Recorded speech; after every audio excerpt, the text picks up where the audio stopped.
इस मूवी में हम देखेंगे कि अगर प्यार सच्चा हो तो वो कैसे बड़े से बड़े तूफान का भी मुकाबला कर लेता है। अब इस मूवी के कपल को किस तूफान का मुकाबला करना पड़ा और उसके बाद भी दोनों कैसे साथ रहे, ये जानने के लिए एक्सप्लेनेशन की तरफ चलते हैं। मूवी की शुरुआत में दिखाया जाता है कि एक बूढ़ा आदमी जिसका नाम ड्यूक है, वो एक नर्सिंग होम में एक औरत से मिलने जाता है। ड्यूक उसके कमरे में आता है तो वो औरत खिड़की से बाहर देख रही होती है। नर्स आके उसको कहती है कि ये ड्यूक है और ये आपको स्टोरी सुनाएगा। पहले तो वो औरत मना करती है मगर फिर मान जाती है। ड्यूक अपनी कहानी सुनाना शुरू करता है जो कि एक फ्लैशबैक में एक लड़के से शुरू होती है। इस लड़के का नाम नोआ है जो कि एक कारपेंटरी का काम करता है। नोआ अपने दोस्तों के साथ मेले में घूम रहा होता है, तभी वो एक लड़की को देखता है जो नोआ के दोस्त के साथ डेट पर आई थी। इस लड़की का नाम एल्ली है। एल्ली एक अमीर घर से होती है और यहाँ पर अपनी गर्मियों की छुट्टियां मनाने के लिए आई है। नोआ एल्ली से डांस करने के लिए पूछता है तो एल्ली उसे मना कर देती है। नोआ उससे वजह पूछता है तो एल्ली कहती है कि मैं डांस नहीं करना चाहती। एल्ली वहाँ से चली जाती है मगर नोआ उसके पीछे पीछे चलता रहता है। एल्ली अपने दोस्त से पूछती है कि ये मेरे पीछे पीछे क्यों आ रहा है, तो उसकी दोस्त कहती है कि शायद ये तुम्हें पसंद करता है। अली एक गोल घूमने वाले झूले पर उस लड़के के साथ बैठ जाती है जिसके साथ वो डेट पे आई है, तो नोआ भी फौरन से आकर उनके बीच में बैठ जाता है और झूला चलने लग जाता है। झूला ऊपर पहुंचता है तो झूले वाला नोआ को वहां से उतरने को कहता है क्योंकि झूले में सिर्फ 2 लोगों के बैठने की ही जगह है। नोआ वहां झूले की रेलिंग से लटक जाता है और एल्ली को डेट पर ले जाने के लिए कहता है। एल्ली उसे मना कर देती है तो नोआ धमकी देकर बोलता है कि मैं यहाँ से कूद जाऊंगा अगर तुम मेरे साथ डेट पर ना गई। एल्ली उसको मजबूरन हाँ कर देती है। ये कहकर वो नोआ की पैंट नीचे खींच देती है जिससे सारे हंसने लग जाते हैं। नोआ जब अगले दिन अपने काम से वापस आ रहा होता है तो उसे एल्ली दिखती है। वो उसे पूछता है कि चलो हम डेट पर चलते हैं। एल्ली उसे मना कर देती है और कहती है कि उस दिन मैंने हाँ इसलिए ही की थी क्योंकि तुम मुझे कूदने की धमकी दे रहे थे। नोआ उससे कहता है कि मेरा तुम्हें डेट के लिए पूछने का तरीका गलत था मगर मैं तुम्हें सच में पसंद करता हूँ। मगर एल्ली उससे मना करके वहाँ से चली जाती है। इसके बाद नोआ अपने दोस्त की मदद लेता है जिसकी गर्लफ्रेंड एल्ली की दोस्त है। उसका दोस्त एल्ली और उसकी दोस्त को मूवी देखने के लिए बुलाता है तो वहाँ नोआ भी आ जाता है। एल्ली को नोआ के आने के बारे में नहीं पता था। वो सब मूवी देखने लग जाते हैं मगर नोआ मूवी के बजाय एल्ली को ही देखता रहता है। मूवी देखने के बाद एल्ली और नोआ के फ्रेंड्स गाड़ी से चले जाते हैं मगर वो दोनों वॉक करते हुए जाते हैं। वो दोनों एक दूसरे से बातें करते हैं। नोआ सड़क पर लेट जाता है और एल्ली को भी लेटने को बोलता है। एल्ली मना कर देती है। नोआ उससे कहता है कि तुम में बस यही प्रॉब्लम है कि तुम अपने मन की बात नहीं मानती। एल्ली नोआ के कहने पर उसके साथ लेट जाती है और दोनों आसमान की तरफ देखते हैं। तभी वहाँ पर एक गाड़ी आ जाती है और हॉर्न बजाती है। वो दोनों वहाँ से भाग जाते हैं। एल्ली को इस बात से काफी खुशी और एक्साइटमेंट मिलती है। वो काफी एंजॉय करती है। नोआ उसे डांस करने को कहता है।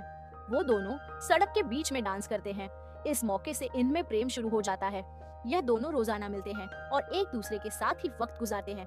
दोनों के बीच में झगड़े भी होते थे मगर दोनों जल्द ही एक दूसरे से सुलह कर लेते थे जिससे इन दोनों में प्यार बरकरार रहता। नोआ एल्ली को उसके घर ड्रॉप करता है तो एल्ली के डेट नोआ को देख लेते हैं। वो एल्ली को कहते हैं कि इस लड़के को इस संडे डिनर पर बुलाओ। नोआ जब एल्ली के घर डिनर पर आता है तो देखता है कि एल्ली के सारे रिलेटिव्स और फैमिली फ्रेंड्स काफी अमीर हैं, जबकि नोआ सिर्फ एक कारपेंटर ही था। एल्ली के माँ बाप एक दूसरे से एल्ली को लेकर बात करते हैं। उसके पिता कहते हैं कि एल्ली के लिए ये लड़का ठीक नहीं है, ये लड़का हमारी हैसियत के बराबर नहीं है। जिस पर एल्ली की माँ कहती है कि ये बस इन दोनों का बचपना है। रात में नोआ एल्ली को एक वीरान घर में ले जाता है। नोआ एल्ली से कहता है कि एक दिन वो इस घर को खरीद लेगा और इसको अपने हाथों से रेनोवेट करेगा। एल्ली कहती है कि तुम इस घर को व्हाइट पेंट करना और मेरे लिए एक कमरा बनाना जहाँ से एक बहती हुई नदी नजर आए और मैं उस कमरे में रोजाना पेंटिंग किया करूंगी। एल्ली को पेंटिंग का बहुत शौक था। नोआ एल्ली से रोमांटिक हो जाता है और फिर नोआ एल्ली की दुग्गी बजाता है। उन दोनों को वक्त का कुछ अंदाजा ही नहीं रहता जिसकी वजह से नोआ का दोस्त उधर आ जाता है और बताता है कि एल्ली के घर न आने की वजह से उसके माता पिता ने पुलिस में कंप्लेन कर दी है। नोआ फौरन से एल्ली को उसके घर ले जाता है। एल्ली की मॉम उसे डांटती है और कहती है कि तुम अपनी जिंदगी बर्बाद कर रही हो इस लड़के से दोस्ती करके। ये लड़का तुम्हारे काबिल नहीं है, वो बस एक कारपेंटर ही है। नोआ बाहर खड़ा ये सब कुछ सुन लेता है और वहाँ से जाने लगता है। एल्ली आकर उसे रोक लेती है तो नोआ उसे कहता है कि तुम्हारी माता पिता ठीक कह रहे हैं, तुम्हारा और मेरा कोई जोड़ नहीं बन सकता। मैं गरीब हूँ और तुम्हारे पास बहुत दौलत है। तुम न्यूयॉर्क जाकर पढ़ाई करो और अपनी जिंदगी बनाओ। एल्ली कहती है कि नहीं, हम साथ रहेंगे हमेशा। नोआ उससे कहता है कि हम नहीं रह सकते साथ। एल्ली गुस्से में नोआ से कहती है ठीक है, फिर तुम यहाँ से जाओ, इससे पहले तुम मुझे छोड़ो, मैं ही तुम्हें छोड़ देती है। नोआ वहाँ से चला जाता है। अपने ब्रेकअप की वजह से दोनों ही बहुत उदास हो जाते हैं। अगली सुबह एली देखती है कि उसके माता पिता सामान पैक करके न्यूयॉर्क जाने की तैयारी कर रहे हैं। एली अपनी माँ से कहती है कि हम ये तो अगले हफ्ते जाना था, हम इतनी जल्दी क्यों जा रहे हैं। उसकी माँ कहती है कि अब हम यहाँ से जितनी जल्दी चले जाएं उतना ही अच्छा होगा। एली अपने घर से भागकर नोआ को ढूंढने निकल जाती है। वह नोआ की काम करने वाली जगह पर भी जाती है, मगर नोआ उसे वहाँ नहीं मिलता। उधर नोआ का दोस्त एली से कहता है कि नोआ आज नहीं आया। एली उसके दोस्त को कहती है कि मैं आज ही न्यूयॉर्क जा रही हूँ, तुम नोआ को कहना कि मैंने कल गुस्से में उससे दोस्ती तोड़ दी थी, उससे बताना कि मैं उससे बहुत प्यार करती हूँ। अपना मैसेज देने के बाद एली वहाँ से चली जाती है। जब नोआ उधर आता है तो उसका दोस्त उसे एली का दिया हुआ मैसेज बताता है। नोआ ये सुनकर फौरन से एली के घर पहुँच जाता है, मगर तब तक एली वहाँ से जा चुकी होती है। नोआ एली को हर रोज चिट्ठियां लिखना शुरू कर देता है, मगर उसकी चिट्ठी का कोई भी जवाब नहीं आता। वो एली को रोजाना 1 साल तक चिट्ठियां लिखता है। वो चिट्ठियों में यही लिखता है कि एली, मैं तुमसे बहुत प्यार करता हूँ और अगर तुम भी मुझसे प्यार करती हो तो हम दोबारा मिलेंगे और हमेशा साथ रहेंगे। वो चिट्ठियां कभी भी एली तक नहीं पहुंचती, क्योंकि एली की मॉम उसकी सारी चिट्ठियां छुपा लेती हैं। जंग छिड़ जाने की वजह से नोआ को आर्मी ज्वाइन करनी पड़ती है। जंग के दौरान नोआ का दोस्त जंग में मारा जाता है। दूसरी तरफ एली अपनी ग्रेजुएशन के आखिरी साल में थी। जंग की वजह से वो नर्स की ड्यूटी ले लेती है और जख्मी फौजियों की देखभाल करती है। वहाँ पर एक जख्मी फौजी एली को डेट के लिए पूछता है। एली उससे कहती है कि पहले ठीक तो हो जाओ, रोमियो डेट की बाद में सोचेंगे। काफी दिन गुजर जाने के बाद एली अपने कॉलेज से निकल रही थी तो वही फौजी कॉलेज के सामने खड़ा था। वह अब ठीक हो चुका था। इसका नाम लॉन हैमर था। एली को लॉन काफी हैंडसम लगा, इसलिए उसने डेट पर जाने के लिए हाँ कर दिया। लॉन एक अच्छे और अमीर परिवार से होता है। दोनों कई हफ्तों तक डेट करते हैं और एक दूसरे को पसंद करने लगते हैं। लॉन एली को शादी के लिए प्रपोज कर लेता है। एली काफी खुश हो जाती है और शादी के लिए हाँ कर देती है। काफी टाइम गुजरने की वजह से वो नोआ की दोस्ती भूल चुकी थी।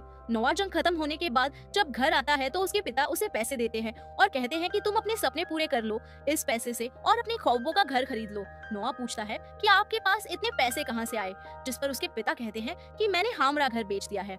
ये सुनकर नोआ अपने डैड को गले लगा लेता है। नोआ अब उन पैसों से वो वीरान घर खरीद लेता है।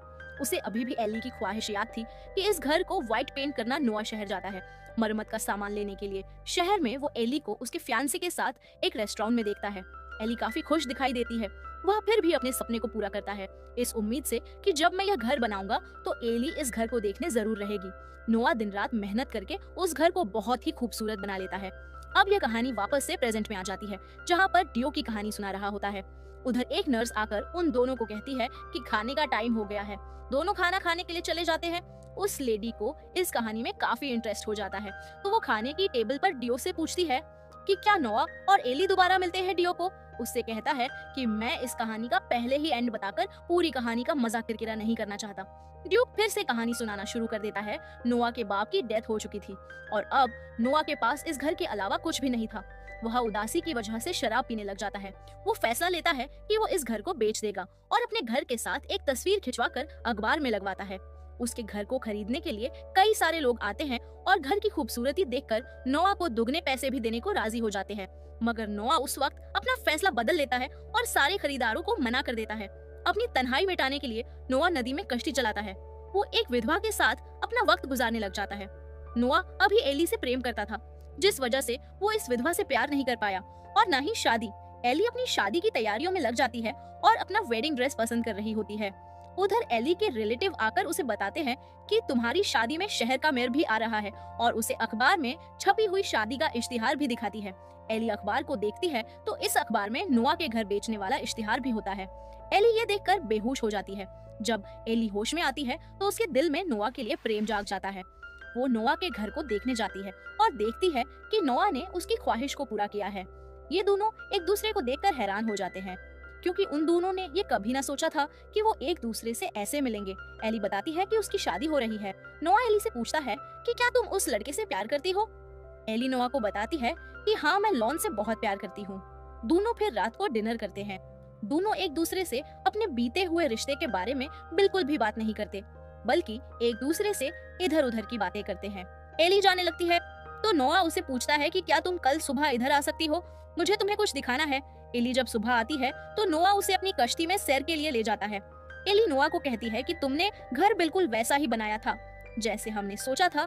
नोआ कहता है कि मैंने तुमसे वादा जो किया था, वहाँ बारिश शुरू हो जाती है तो दोनों वापस आ जाते हैं। कश्ती से उतरते हुए एली अपने दिल के जज्बात नोआ से कह देती है। वो नोआ से पूछती है कि तुम मुझे ढूंढने नहीं आए और ना ही तुमने इन 4 सालों में कोई चिट्ठी लिखी। नोआ एली से कहता है कि मैंने तुम्हें एक नहीं बल्कि 365 चिट्ठियां लिखी थी, 1 साल तक, मगर तुमने एक का जवाब भी नहीं दिया। एली को ये सुनकर काफी अफसोस होता है और वो नोआ से कहती है कि अब कुछ नहीं हो सकता, मेरी शादी होने वाली है। नोआ उससे कहता है कि अभी भी देर नहीं हुई। दोनों बारिश में किस करते हैं और फिर नोआ और एली घर में जाकर नोआ एली की दुग्गी बचाता है। वो उस घर में पेंटिंग करती है जो उसने कई सालों पहले छोड़ दी थी। नोआ के घर एली की माँ आती है। एली अपनी माँ से पूछती है कि आपने मुझसे चिट्ठियां क्यों छुपाई थी। एली की माँ उससे माफी मांगती है और एली को बताती है कि तुम्हारे पिता ने नोआ और तुम्हारे रिश्ते के बारे में लॉन को बता दिया है और वो यही आ रहा है। उसकी माँ एली को एक कंस्ट्रक्शन साइट पर ले जाती है और वहाँ पर एक आदमी को दिखाती है। उसकी माँ कहती है कि 25 साल पहले हम दोनों एक दूसरे से बहुत प्यार करते थे, मगर मेरे पिता की इच्छा थी कि मैं इस आदमी से शादी करूं, जिसकी वजह से मेरी शादी तुम्हारे पिता से हो गई। मैं तुम्हारे डैड से प्यार तो करती हूँ, मगर मैं कई बार ये सोचती हूँ कि अगर मेरी शादी इससे होती तो मैं कैसी जिंदगी गुजारती। उसकी माँ का एली को ये बताने का मकसद था कि एली सोच समझकर फैसला ले और अपने प्यार को खोने का नतीजा भी जान ले। वो दोनों वापस नोआ के घर आ जाते हैं और एली की मॉम उसे नोआ की सारी 365 चिट्ठियां दे देती हैं। एली को अब एक बड़ा फैसला लेना था, या तो वो नोआ के साथ शादी कर ले या फिर अपने मंगेतर से शादी कर ले, जिससे उसके पिता की बदनामी नहीं होगी। नोआ समझाता है कि मैं तुम्हें नहीं खो सकता, मैंने तुम्हारा बहुत इंतजार किया है। जिस पर एली कहती है कि मुझे अभी अपने फियांसे के पास जाना होगा। एली गाड़ी में नोआ की चिट्ठियां पढ़ती है। नोआ के लिखे हुए प्रेम पत्र एली को बहुत अच्छे लगते हैं और वो नोआ के दिल में उसके लिए प्यार को पहचान लेती है। वो होटल में अपने फियांसे से मिलती है। लॉन काफी गुस्से में था। वो एली को 3 ऑप्शंस देता है, एक कि वो नोआ को गोली मार दे, दूसरा वो नोआ के हाथ पांव तोड़ दे, या फिर तीसरा वो एली से मंगनी तोड़ ले। वह कहता है कि मेरा कुछ भी करना बेकार होगा क्योंकि तुम नोआ से प्यार करती हो। एली उससे कहती है कि नहीं, मैं तुम्हारे पास ही रहूंगी हमेशा के लिए। इस पर कहानी वापस उस बूढ़े कपल पर आ जाती है। ड्यूक उस लेडी को बताता है कि फिर वो दोनों साथ रहे। वो बूढ़ी औरत पूछती है कि कौन दोनों साथ रहे, एली नोआ के साथ रही या लॉन के